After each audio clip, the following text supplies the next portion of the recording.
Hello and welcome to Money Girl's Quick and Dirty Tips for a Richer Life. I'm Laura Adams.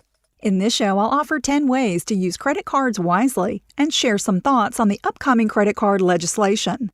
If you listened to last week's show, 5 Financial Tips for New Graduates, you know that one of my tips was to be very cautious with the use of credit cards. That's because of all the ways people can get themselves into financial trouble. Credit cards tend to be the most common accessory to the crime. On the surface, credit cards seem so flimsy and innocent. Who can imagine their ability to body slam your financial well-being when you least expect it? Not only have credit cards been incredibly easy to get, but their unpaid balances are one of the most expensive types of debt to have. And of course, we all know how easy they are to use. That's a triple whammy that can really work against anyone who lets down their financial guard, even for one shopping trip. But despite all the potential harm that credit cards can inflict, they have a beneficial side too. So I wanted to follow up this week with tips about how to use them wisely and to give you a bit of information regarding recent legislation. The law is called the Credit Card Accountability, Responsibility, and Disclosure Act, or Credit Card Act of 2009. The new credit card regulations will be gradually phased in, with the earliest starting in August of this year.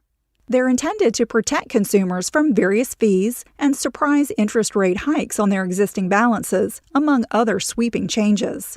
The banking industry opposes the legislation because they fear it will make them less profitable.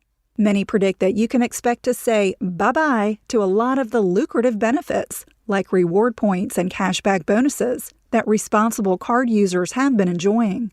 And it's been suggested that the new rules may result in a tighter credit marketplace where it's more difficult to even get a credit card, especially one with low interest or no annual fees.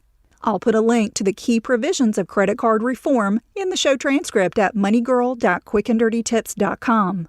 Here are 10 tips to make credit cards work for you instead of against you. Number 1. Send an extra payment or 2 each month. Sending more than one payment in a billing cycle to your credit card company can really help you stay caught up with your charges and stay on budget. Number 2. Use float time. This is the exact opposite of tip number 1 and is meant for the most disciplined of credit card users only. If you can manage your credit card balance by sending just one payment a month, you are effectively floating your purchases. That means you get to use what you buy before you have to pay for it.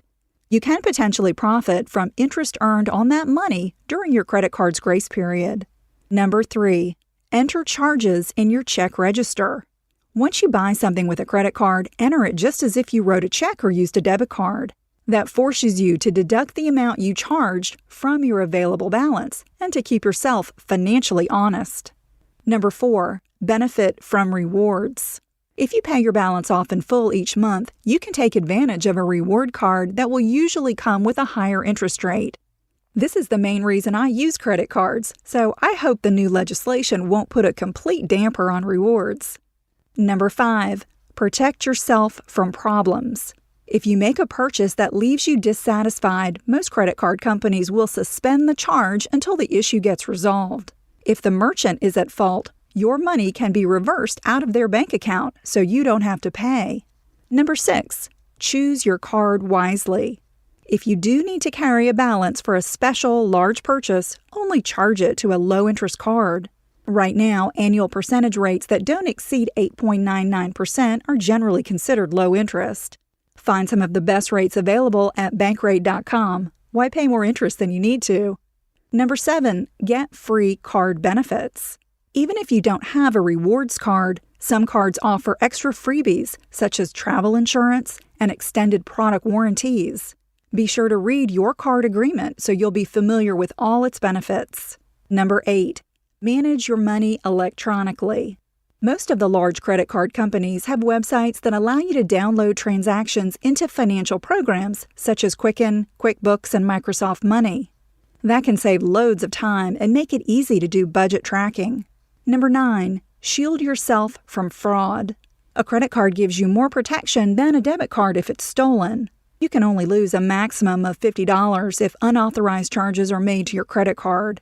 But you have unlimited liability for debit card fraud that isn't reported quickly. Get more information about this in Money Girl Show number 82, which was devoted to the pros and cons of using debit cards. And 10. Watch out for card skimmers. A way that criminals can steal credit card numbers is by using a small electronic device called a skimmer. Be careful whenever someone takes your card out of view, such as in a restaurant or bar. Skimmers can also be placed over the card slot of ATMs, so never swipe your card in any device that looks suspicious or out of place. Even though the new regulations will strengthen consumer rights when it comes to credit cards, it's still up to you to take charge and use them responsibly and well within your means.